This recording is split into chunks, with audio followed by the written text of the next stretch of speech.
히라가나도 모르는 노베이스인데 N3 봐도 될까요? 일본 애니 대사는 다 들리는데 N2랑 N3 중에 어느 레벨을 봐야 할지 고민돼요. N1은 얼마나 많은 단어를 외워야 하나요? 이런 고민을 하고 계신 분들, 오늘 이 영상 하나로 여러분의 JLPT 레벨 선택 방법부터 공부 방법까지 완벽하게 정리해 드릴게요.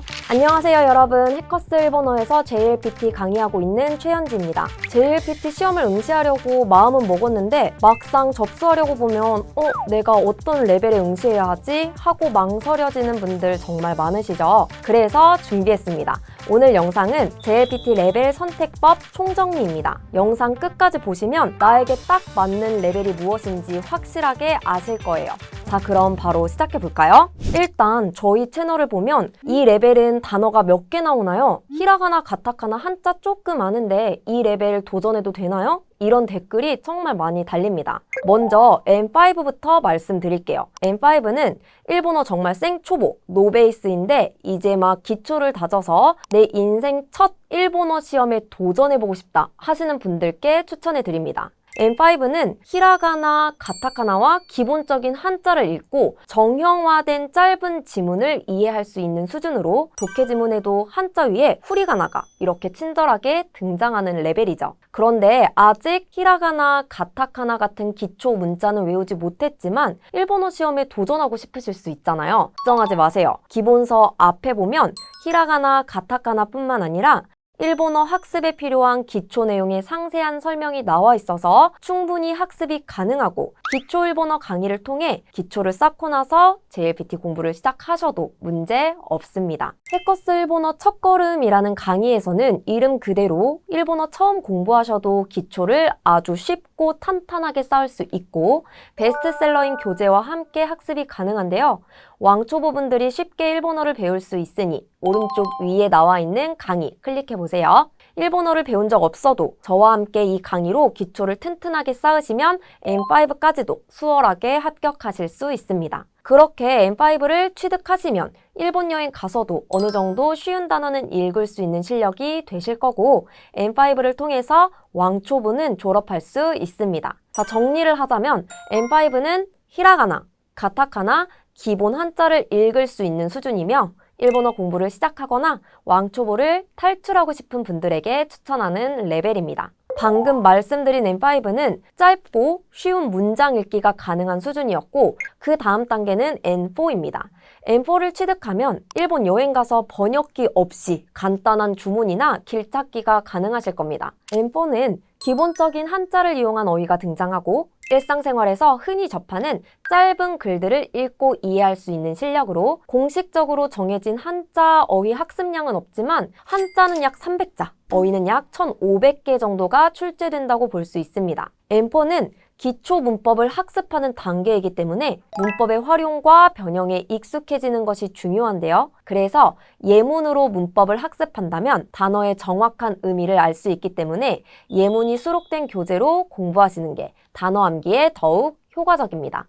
이런 기본서를 보시면 문법뿐만 아니라 시험에 자주 출제되는 단어가 어떤 의미로 사용되는지 그 예문까지도 상세하게 나와 있습니다. 결국 N4는 쉬운 일본어 문장 읽기가 가능한 수준이고 일본 여행에 가서 자연스럽게 읽고 간단한 주문을 원하시는 분들에게 추천하는 레벨이라고 말씀드릴 수 있겠네요. 하지만 일본어를 배우면 배울수록 이제 회화하고 싶은데 라는 생각이 드는 분들 있으신가요? N3는 일상적인 장면에서 사용되는 일본어를 어느 정도 이해하는 수준으로 기초를 넘어 본격적으로 중급으로 가고 싶다. 일상회화나 쉬운 일본어 원서 읽기에 도전하고 싶다 하시는 분들이 준비하시면 좋은 단계입니다. N3는 대학에서 교환학생 지원을 위해 기본적으로 요구되는 레벨이고 워홀 비자 신청 시 JLPT 점수가 필수적인 것은 아니지만 최소한의 실력으로 증명할 수 있는 레벨이라고 보시면 됩니다. 결론적으로 N3를 취득하게 되면 느린 속도의 일상 대화가 가능하게 됩니다. 한자 약 600자, 어휘 약 3,000개 정도를 알아야 하며 보시는 것과 같이 N4보다 2배 더 많고 어려운 한자와 단어를 알고 있는지를 묻게 됩니다. N3의 경우에는 이전 레벨보다 일상 대화의 수준이 높아지기 때문에 해석 없이도 대화를 이해할 수 있도록 청해 음원을 반복해서 듣는 연습을 추천하는데요. 자, 그런데 여기서 잠깐!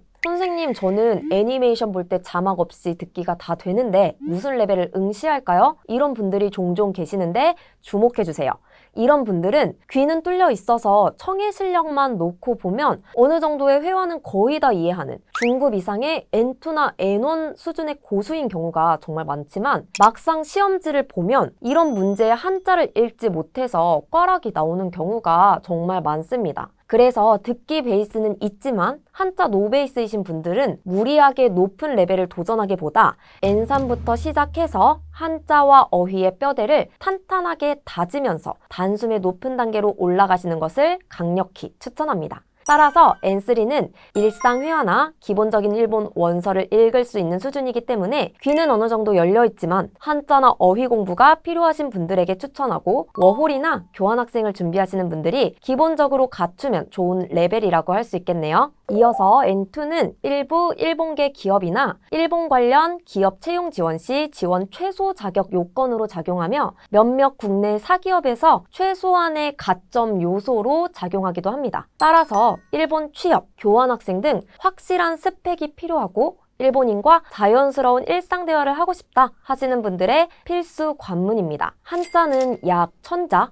어휘는 대략 6,000개 정도로 이전 레벨과 비교해서 양이 훅 늘어나기 때문에 여기서부터는 정말 각 잡고 공부하셔야 해요. 그리고 N3에서 넘어와 N2를 응시하는 분들은 학습자의 일본어 실력에 따라 다르겠지만 보통 약 1개월에서 3개월 정도의 시간을 잡으시고 공부하신다면 합격이 가능합니다. 만약 단어 암기가 잘 안 된다고 생각이 드시면 이 핸드북을 추천해 드릴까 해요. N2 시험에 나오는 중요한 단어들만 수록되어 있습니다. JLPT는 다른 시험과 마찬가지로 단어를 최대한 많이 알고 있어야 문제를 풀 때 모르는 단어 없이 술술 풀 수 있게 됩니다. 그래서 단어장을 계속 들여다보며 단어와 익숙해지시면 더 수월하게 합격에 가까워질 수 있어요. 덧붙여 청해의 경우에도 N2부터는 어려운 음독 명사가 종종 들리기 때문에 단어장으로 많은 단어를 익혀둔다면 훨씬 청해 학습이 수월해지겠죠. 자, 정리를 하자면 N2는 자연스러운 회화가 가능해지는 급수이기 때문에 일본인과 자연스러운 일상대화, 편안한 여행을 즐기거나 교환학생 목적 또는 취업을 위한 최소한의 어학 스펙이 필요한 분들, 그리고 일본어 중급 레벨까지 도전하고 싶은 분들에게 추천합니다.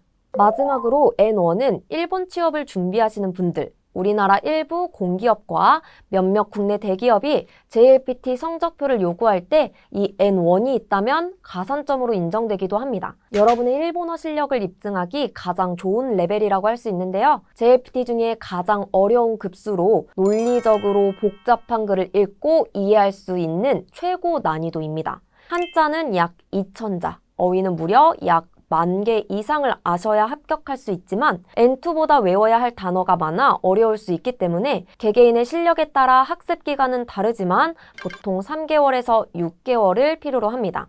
심지어 독해 파트에서는 인문, 사회, 과학기술 등 다양한 주제의 지문이 등장하기 때문에 관련된 단어, 용어 학습이 중요한데요. 공부하는 중에 내가 모르는 단어가 나왔다면 해당 단어를 검색해서 그 단어가 쓰인 신문 기사를 읽으며 단어의 의미와 쓰임, 생김새를 정확히 알아가는 공부법도 있다는 점 꼭 알아두시길 바랍니다. 그렇게 N1을 취득하면 일본어 전문성이 인정되겠죠. N3나 N2보다 N1을 보유한 것이 국내 취업에서 많은 메리트를 가질 수 있고 워홀의 경우에도 얼만큼 일본어를 능숙하게 구사할 수 있는지에 따라 일자리 선택의 폭이 훨씬 넓어지기 때문에 취업에서 외국어 자격증으로 활용하거나 일본에서 생활하실 계획이라면 꼭 N1을 취득하시길 추천드립니다. 정리하자면 N1은 논리적으로 복잡한 기사, 뉴스 등을 듣고 이해할 수 있는 레벨입니다. 그래서 일본 직무 관련하여 취업을 준비하는 분들, 워홀 지원 시 어느 정도 능숙한 일본어가 가능하다는 입증 자료가 되기 때문에 일본과 관련된 폭넓은 경험과 직장 생활을 원하는 분들에게 필수 요건이 된다고 할 수 있습니다. 그럼 실제 시험에는 어떻게 문제가 출제될지 궁금하시지 않나요? 자, 여기 해커스 교재의 실전 문제들이 정말 많이 수록되어 있는데요. 몇 년간의 JLPT 빈출 패턴을 파악한 필수 어휘, 그리고 핵심 문법에 대한 내용뿐만 아니라 단문부터 장문까지의 전 유형을 분석한 독해 문제, 또한 실제 시험 음원 속도에 맞게 확실하게 대비할 수 있는 청해까지 전 유형 빈출 내용만 쏙쏙 담겨 있습니다. 그래서 시험에 나오는 부분만 효율적으로 공부할 수 있는데요. 사실 이 교재들의 큰 장점은 문장으로 학습이 가능하다는 점이에요. 문자어의 문맥 규정 파트나 용법, 그리고 문법의 빈출 문형은 단순히 단어와 문형만 학습해서는 실제 시험에서 어떻게 적용될지 알기가 어려운 경우가 많죠. 딸랑 단어만 외우는 게 한계가 있을 수밖에 없는 건 우리가 그 단어의 뉘앙스나 쓰임새를 파악할 때 문장으로 기억하지 않기 때문이에요. 교재는 각 단어와 문법이 문장으로 제시되어 있어서 문장 암기를 통해 어휘력뿐만 아니라 문장력, 나아가 일본어의 뉘앙스를 파악해 두기가 좋아요. 또 문법 파트 중에서도 동사나 여러 품사에 접속하는 문형은 각 문형별로 접속 형태를 구체적으로 제시한 문장들이 모두 나열되어 있는데 이것도 이 교재의 큰 특징으로 볼 수 있습니다. 또 실력 따지기나 실전 대비하기의 문제수가 정말 많습니다. 이 책의 두께를 보시면 아시겠죠? 한 권의 종합서로 이만큼의 문제를 풀어보기가 어려울 텐데 그 부분이 잘 보완이 되어 있습니다. 단어와 문법을 외웠다면 바로 문제풀이를 통해 실전 감각을 다져볼 수 있겠죠. 새로 개정된 만큼 독해나 청해도 최신 경향의 반영이 잘 되어 있고 해설집 또한 설명이 친절해서 공부하실 때 어려운 부분을 해결하기에도 좋은 교재라 할 수 있습니다. 실제로 수강생분들 중에는 타 교재의 도움 없이 요 종합서만 여러 번 보고 합격했다라고 하시는 분들도 계실 만큼 기본부터 실전 문제까지 탄탄하게 잡혀있는 문제집입니다. 교재 안에 학습 플래너도 제공되기 때문에 체계적으로 계획하여 학습할 때 이용해보면 좋겠죠. 그리고 이렇게 안에 암기장이 조그맣게 부록으로 달려 있습니다. 어디 이동할 때 가지고 다니시면서 공부해 보시길 바랍니다.